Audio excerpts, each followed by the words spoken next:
শীতকালের বিটগুলো দিয়ে একটা এরকম রেসিপি বানালে সন্ধ্যার টিফিনটা একদম জমে যাবে। মুড়ি আর এরকম চপ যদি সাথে থাকে তাহলে আর কোনো কিছু লাগে না।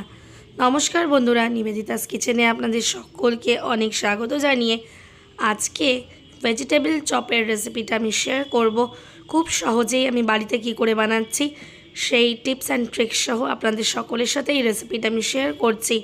তো চলুন আজকে ভেজিটেবল চপের রেসিপিটা আমি কি করে বানাচ্ছি সেই রেসিপিটা আপনাদের সাথে শেয়ার করি। এখানে নিয়ে নিয়েছি 5টা মিডিয়াম সাইজের বিট টুকরো করে কাটা, আর এখানে 2টো বড় সাইজের আলু টুকরো করে কেটে প্রথমে আমি প্রেসারে 3 থেকে 4টে সিটি দিয়ে সিদ্ধ করে নামিয়ে রাখবো।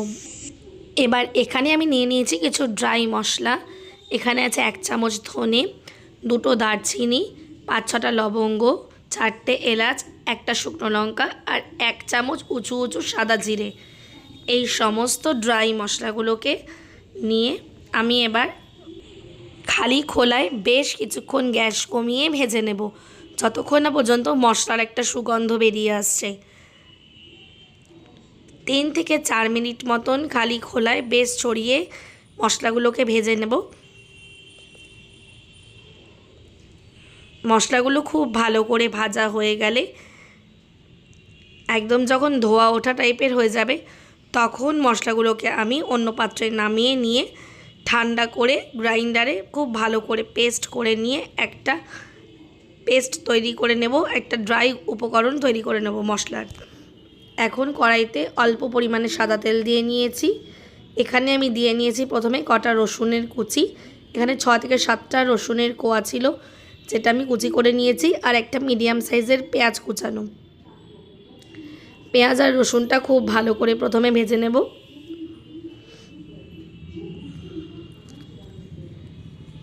পেঁয়াজ রসুনটা লাল লাল করে ভেজে নিতে হবে। লাল লাল করে ভেজে নিলে এবার এর মধ্যে আমি দিয়ে নিচ্ছি আদা বাটা। আমি এখানে 2 চামচ পরিমাণে আদা বাটা দিয়েছি। আদা বাটাটাও কিছুক্ষণ নাড়িয়ে চাড়িয়ে আমি কষিয়ে নেব, যতক্ষণ না পর্যন্ত আদা বাটার থেকে কাঁচা গন্ধটা চলে যাচ্ছে। ব্যাস আদা বাটাটা 2 মিনিটের মতন আদা বাটাটা কষালেই আদা বাটার কাঁচা গন্ধটা চলে যাবে। এবার এর মধ্যে টুকরো করে কেটে রাখা বিটটা আমি দিয়ে দিয়েছি।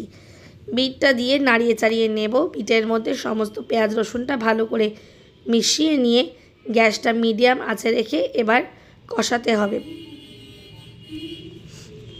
এখন এর মধ্যে পরিমাণ অনুযায়ী একদম অল্প পরিমাণে আমি হলুদ দিয়েছি, আর দিয়ে নিয়েছি আমি 1 চামচ পরিমাণে নুন আর হলুদ দিয়ে আমি বিটগুলো ভালো করে কষিয়ে নেব, যতক্ষণ না পর্যন্ত বিটটা পুরোপুরি সিদ্ধ হচ্ছে।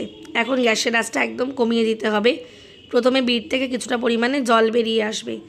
এখন এখানে নিয়ে নিয়েছি 5-6টা কাজু আর 10-12টা মতো কিশমিশ, 1 চামচ ধনে গুঁড়ো, এখানে আছে কাজু বাদাম, এখানে আছে কিশমিশ, আর আছে 1 চামচ পরিমাণে চিনি, 1/2 চামচ জিরে গুঁড়ো আর 1 চামচ লঙ্কার গুঁড়ো। এখানে যে আলুটা সিদ্ধ করে নিয়েছিলাম সেই আলুটাও রেখে দিয়েছি। এখন বিটটা কষানোর সময় খুব ভালো করে বিটটা খুন্তি দিয়ে নাড়িয়ে নাড়িয়ে দিতে হবে, যেন বিটটা খুব ভালো করে মিশে যায়। এখন যে ড্রাই উপকরণগুলো রেখেছিলাম সেগুলো আমি সব বিটের মধ্যে দিয়ে নিলাম। খুন্তি দিয়ে ভালো করে নাড়ানোর সময় দেখে নিতে হবে বিটটা যেন সিদ্ধ হয়ে যায়। এখন এই মশলাগুলো দিয়ে আরও 3-4 মিনিট আমি কষিয়ে নেব, যাতে মশলার কাঁচা গন্ধটা চলে যায়। মশলা কষানোর পরে এখন সিদ্ধ করে রাখা আলুগুলো আমি হাতের সাহায্যে স্ম্যাশড করে এই বিটের ওপর দিয়ে দেব।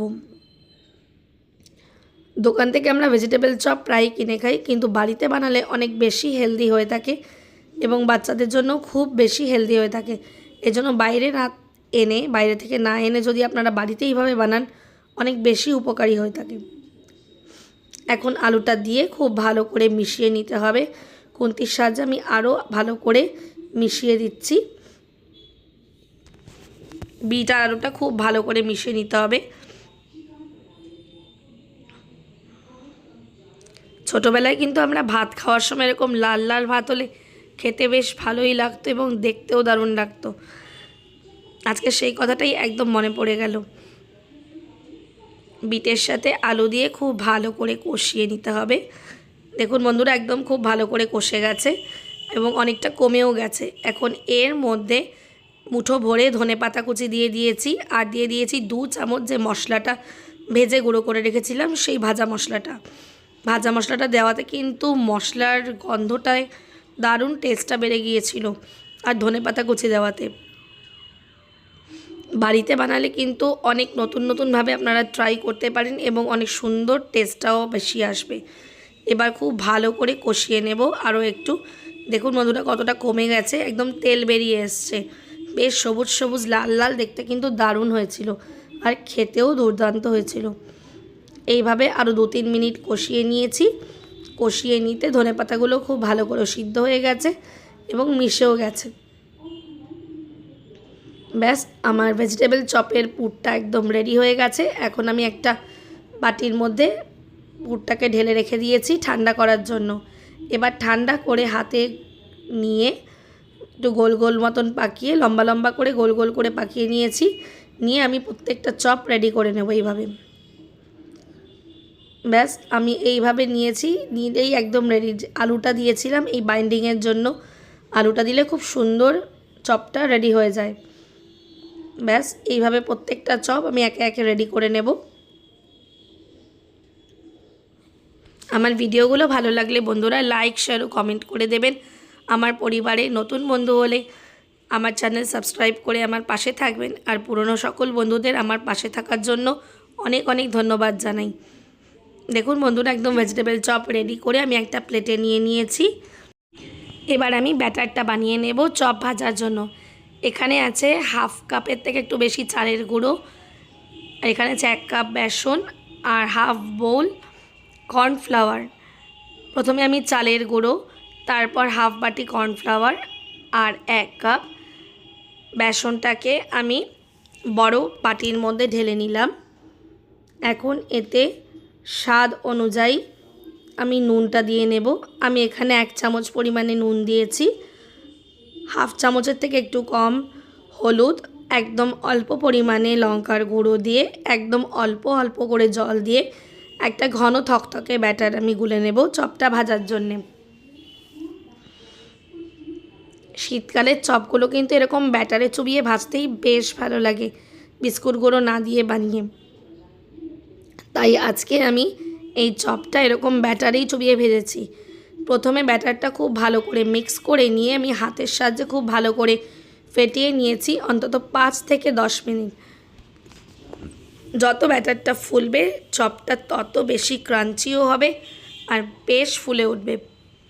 এখন চপগুলো আমি নিয়ে নিয়েছি, আর কড়াইতে আমি একটু বেশি করে সাদা তেল দিয়ে নেব, আর তেলের আঁচটা একদম মিডিয়াম টু লো হিটে থাকবে। এবার চপগুলো নিয়ে হাতের সাহায্যে ভালো করে আরেকবার গোল পাকিয়ে নিয়ে এই ব্যাটারে ভালো করে চুবিয়ে তেলের মধ্যে ছেড়ে দেব। এইভাবে আরও একবার চপটা নিয়ে ব্যাটারে চুবিয়ে নিয়ে তেলের মধ্যে ছেড়ে দিলাম। এবার আরও একটা চপ নিয়ে আমি আবারও ব্যাটারে চুবিয়ে তেলের মধ্যে ছেড়ে দেব। দিয়ে প্রথমে গ্যাসটা কম আঁচে রেখে খুব ভালো করে ভাজতে হবে এক পিঠ লাল হয়ে গেলে তারপরে উল্টে দেব। উল্টে দিয়ে অপর পিঠটাও আমি ভেজে নেব। এইভাবে উল্টে পাল্টে একদম লাল লাল করে চপগুলো খুব ভালো করে ক্রাঞ্চি করে ভেজে নেব। যেহেতু ব্যাটারটার মধ্যে চালের গুঁড়ো কর্নফ্লাওয়ার ছিল, সেই জন্য কিন্তু ব্যাটারটা বেশ ক্রাঞ্চি হয়েছিল। এক পিঠ খুব ভালো করে লাল করে ভেজে নিয়ে অপর পিঠটাও লাল লাল করে ভেজে নিতে হবে। লাল লাল করে ভেজে নিয়েই চপটা এবার আমি একটা প্লেটের মধ্যে তুলে নিয়েছি। ব্যাস, আমাদের ভেজিটেবল চপ রেডি বিকালের টিফিনের জন্য। এবার আরও আরেকবার ব্যাটারের মধ্যে চপের গোলাটা দিয়ে আবারও তেলের মধ্যে দিয়ে দেব। এই একইভাবে আমি সব চপগুলোকে ভেজে নিয়েছি। আরও আরেকবার দিয়ে আমি আরেকবার ব্যাটারে চুবিয়ে চপগুলো ভেজে নিলাম। এপিট ওপিট করে ভালো করে লাল করে চপগুলোকে ভেজে নিতে হবে।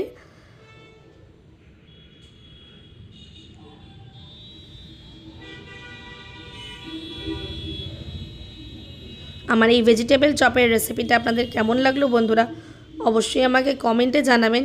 আর আমার রেসিপিটা ভালো লাগলে লাইক শেয়ার ও কমেন্ট করে দেবেন। আবারও দেখা হবে আরও একটি নতুন রেসিপি।